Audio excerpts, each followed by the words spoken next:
दोस्तों नमस्कार। 72,825 शिक्षक भर्ती 2011 में आवेदन करने वाले सभी अभ्यर्थी भाई बहनों का हमारे इस करियर सीक्रेट चैनल पर हार्दिक स्वागत है। मैं तिलक।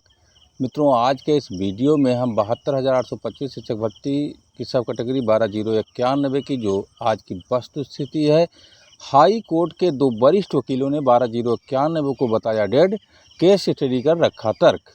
और सुप्रीम कोर्ट के आर्डर को, जो आर्डर जल्द आया है और डबल बेंच के विरुद्ध एसएलपी दायर की गई थी, उसको उन्होंने देखने के बाद बताया 12,091 का ये है डेथ वारंट। सारा डिटेल बताएंगे। कुछ लोग गए थे इन वकीलों के पास मित्रों, और इन वकीलों ने उनको पूरी केस स्टडी करके सारी बात बताई है। क्या बताया है सारा डिटेल हम बताएंगे। कौन से वकील हैं ये भी बताएंगे, साथ ही कौन गया था इसको भी वीडियो के अंत में बताएंगे। आप हमारे चैनल को अधिक से अधिक संख्या में सब्सक्राइब कर दीजिए, वीडियो में अंत तक बने रहिए। जो लोग गए थे उनका क्या कहना है देखिए आप। उनका कहना है, कहने को मेरे पास कुछ भी नहीं है, इतना धोखा हुआ है कि हम लोगों के साथ, जिसकी गूंज हर सीनियर लॉयर्स के चैम्बर तक आपको सुनाई पड़ेगी। पूर्व निश्चित समय के अनुसार आज मेरी मुलाकात एचएन सिंह सर से हुई। मुलाकात का जरिया मेरे एक मित्र वकील बने। उन्होंने किसी तरह की लीगल एडवाइजरी फीस की मांग नहीं की और पूरी ईमानदारी से सर ने बात बताया। सर के मुंशी ने कोई डिमांड नहीं की, न ही मेरे मित्र वकील साहब ने। हमें 20 मिनट का समय मिला। मैंने अपनी बात डबल बेंच के आर्डर से प्रारंभ की और सर को बताया कि 12,091 को डबल बेंच ने कट ऑफ के मुद्दे पर खारिज कर दिया था। हम लोग उसी में याचिका करता थे, लेकिन हम कट ऑफ में आते हैं। हमारा मुद्दा हमारे नेताओं द्वारा उठाया नहीं गया। उन्होंने कहा आप सुप्रीम कोर्ट से भी तो खारिज हो चुके हैं। हमने कहा जी सर, उस एसएलपी में हम लोगों का नाम नहीं था। मैं उन्हें वैसे ही समझा रहा था जैसे ग्रुप में आप लोगों से बातें करता हूं। सर ने कहा इतना ना समझाओ कि मुझे जैसे कुछ आता ही नहीं है। उन्होंने कहा कि उन्होंने बोलना प्रारंभ किया। अब मैं चुप था। सर ने कहा कि 12,091 कह लो या अपना मैटर कह लो, आप तो अलग से कभी थे नहीं आए। आप अब तक कहाँ थे? इसलिए मैं ये कह रहा हूँ कि पहले से कह रहा था आपके नेताओं को कि इस मैटर में कुछ भी नहीं होने वाला है, क्योंकि सुप्रीम कोर्ट से आप लोग खारिज हो चुके हो। 66,655 की भर्ती गलत हो या सही हो, उसके आगे अब कुछ नहीं हो सकता। यह सारा खेल आपके नेताओं का है। उन्होंने एक सुप्रीम कोर्ट के वकील के सहारे आप सबको लूटा है। उनका काम केवल वकीलों की फौज खड़ा करना था, जिसमें इनका पैसा बनता रहे। इसमें आप सभी दोषी हैं। इसलिए बेटा मेरी बात मानिए। आप वकील साहब के साथ आए हैं, उनके दोस्त हैं, इसलिए आपको सलाह दे रहा हूं कि वो भी सच्ची सलाह है। अब कुछ नहीं होने वाला है, इसे छोड़ दीजिए और भूल जाइए, और जैसे जीवन चल रहा है वैसे बेहतर, उससे बेहतर बनाने का प्रयास कीजिए। मैं कोई गलत सलाह आपको नहीं दे सकता, आप समझ लीजिए इस बात को। हमने कहा शमशेरी जी ने भी तो ऑर्डर दिया था, तो उन्होंने कहा कि वहाँ लेट माफ़ हुआ है। उन्होंने ये ऑर्डर दिखाया। उन्होंने कहा रिव्यू तो खारिज हो गया है। उसमें भी मैंने कहा कि हाँ, लेकिन ये लोग डबल बेंच की रिव्यू में जा रहे हैं। उन्होंने कहा सारी गलती सुप्रीम कोर्ट की है, अब आप उसे नहीं सुधार सकते हैं। 1100 से बचे हुए याचियों के प्रकरण का हवाला दिया, तो उन्होंने कहा मुकुल रोहतगी की आत्मा मर चुकी है, इसलिए वो ऐसा कर रहे हैं। आपके केस में आप लोगों के साथ बहुत अन्याय हुआ है, इसलिए आप अब कुछ नहीं किया जा सकता। इसलिए मेरी सलाह मानिए और घर जाइए। इस तरह से एचएन सिंह ने उनको सलाह दिया।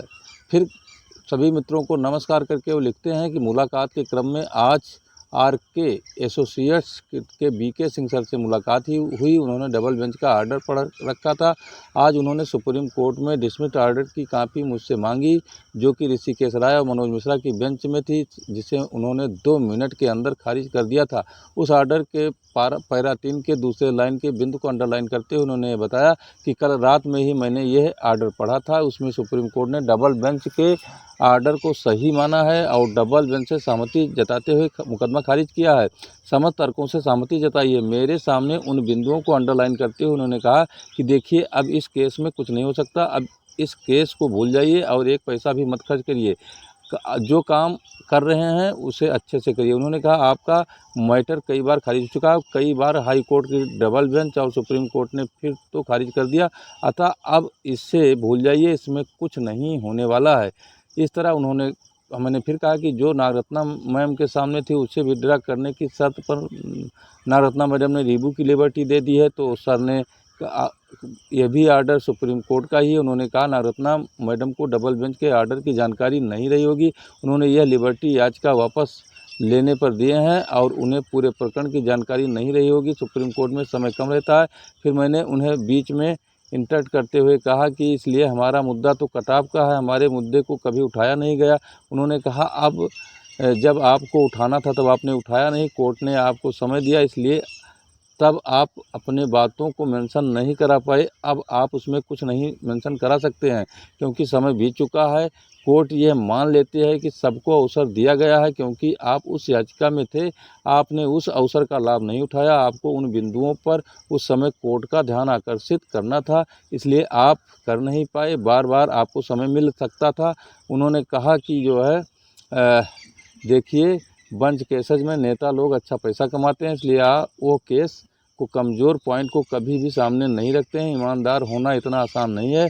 मैं आपको बताऊं कि एक समय शिक्षा मित्र का केस मेरे पास पहली बार आया जब शिक्षा मित्र की पैरवी करने वाला लड़का साइकिल से आया, दूसरी बार वो फॉर्चूनर से आया था। आप समझ सकते हैं कि मैं क्या कह रहा हूँ। उन्होंने कहा कि सर मैं समझ गया। मैंने सर से कहा कि हमारे नेताओं ने कई बार हमसे 4000, 3000, 2000, 1500 ऐसे करके पैसे लिए हैं। इतनी हमारी संख्या 4000 तक थी। उन्होंने कहा 4000 को 4000 से जस्ट मल्टीप्लाई कर दीजिए, 1 करोड़ 60 लाख रुपए होते हैं। इसमें आपके नेता 50,000 भी खर्च नहीं करना चाहते हैं, बाकी बचा हुआ पैसा अपने पास रख लेते हैं। उन्होंने कहा कभी भी अपना केस स्वयं लड़ना चाहिए, दूसरे के भरोसे नहीं छोड़ना चाहिए। मैंने कहा कि सर, फिर मैंने उन्हें इंटर किया कि 5 साथी कटाव के मुद्दे पर MC त्रिपाठी सर के बेंच में गए हैं। वो आर्डर मैंने उन्हें दिखाया। उन्होंने कहा मेरी समझ तो ये कहती है कि इसका कोई मतलब नहीं है, लेकिन फिर भी यदि आपको लगता है तो आप वॉच करिए, पैसे किसी को मत दीजिए। मैंने उन्हें अपना कीमती समय देने के लिए धन्यवाद दिया। बहुत बहुत सुलझे व्यक्ति थे और निष्कर्ष यह है कि हम अपनी निष्क्रियता की वजह से ही हारे। हमने जिन्हें रक्षक बनाया वही हमारे असली भक्षक थे। हाई कोर्ट में हमारा केस लेने से अभी तक अशोक खरे, अचयन सिंह और आज VK सिंह सर ने भी मना कर दिया। मुझे नहीं लगता किसी वकील को पैसे काटते हैं। इन सब का ओपिनियन एक ट्रू ओपिनियन है। बाकी आप लोग जैसा करें और कहें। यदि आप लोगों के साथ ही 12,091 में हैं तो उन सबको मना कर दीजिए कि आप अब वो किसी को पैसा ना दें। देने से पहले पूरी जांच पड़ताल अवश्य कर लें। तात्पर्य यह है कि हाई कोर्ट के इन वकीलों से ज़रूर मिलें जो इस केस के एकल और डबल बेंच में शामिल थे। सहज ही उनकी बातों पर विश्वास करें। मित्रों धन्यवाद। ऐसा इनका कहना है जो मिलने गए थे मित्रों। और सुप्रीम कोर्ट के आर्डर को भी उन्होंने मेंशन किया है। ये सुप्रीम कोर्ट की उस SLP का आर्डर है जो ऋषिकेश राय मनोज मिश्रा के बेंच में थी और सर ने इन बिंदुओं को हाईलाइट किया है जिसकी चर्चा मैंने ऊपर की है। मनोज मिश्रा की जगह पर प्रशांत मिश्रा सुनिए, पढ़िए, क्योंकि ये प्रशांत मिश्रा उस समय वहाँ थे। विशेष अनुमति याचिका दायर करने की अनुमति दी जाती है। याचिकाकर्ताओं की ओर से उपस्थित विद्वान वरिष्ठ वकील श्री PS पटवलिया, श्री राम कृष्णन B राघवन, श्री श्याम दीवाना और अमित आनंद तिवारी को सुना गया। मित्रों इसके बाद याचिकाकर्ताओं को राहत देने से कुल मिलाकर के इनकार करने में डिवीज़न बेंच के तर्क पर विचार करने, उन तर्कों से सहमत होने के बाद हम आरोपित आदेशों में हस्तक्षेप करने का कोई जो है कारण नहीं देखते हैं। ऐसा आर्डर सुप्रीम कोर्ट का मित्रों था, इसलिए डबल बेंच से उसने अपनी सहमति जता ली थी और इसको डेथ वारंट वकील साहब दोनों ने बताया कि यही आर्डर खतरनाक सिद्ध हो गया। विशेष अनुमति याचिकाएँ तदनुसार खारिज की जाती हैं। लंबित आवेदन याचिकाएँ यदि कोई हो तो निपटारा किया जाएगा। ऊपर जो आर्डर मैंने भेजा उसका हिंदी अनुवाद आप लोग ज़रूर पढ़ लें, यानी कि जो सुप्रीम कोर्ट का आर्डर है उसका हिंदी अनुवाद सुन लें। ऋषिकेश राय और मिश्रा सर की बेंच का इनका कहना है। तो मित्रों इस तरह ये लोग गए थे वहाँ और अपनी बात VK सिंह सर से और अचयन सिंह सर से रखे। दोनों ने कहा कि 12,091 में बहुत कुछ नहीं बचा है। मित्रों हो सकता है मेरे पढ़ने में कोई लाइन इधर उधर हो गई हो तो आप स्क्रीनशॉट लेकर इसको पढ़ सकते हैं और पढ़ने के बाद इसका निष्कर्ष आप लोग निकाल सकते हैं। मित्रों हम आपको बता दें कुल मिलाकर 12,091 के साथ हमारे अगुवाकारों ने जो कर्म किया है शुरू से सुप्रीम कोर्ट से लेकर हाई कोर्ट तक, उसका कोई बहुत ज़्यादा जो है महत्व अब इसलिए नहीं रह गया है कि इन लोगों ने केवल पैसा कमाने के लिए लड़ा।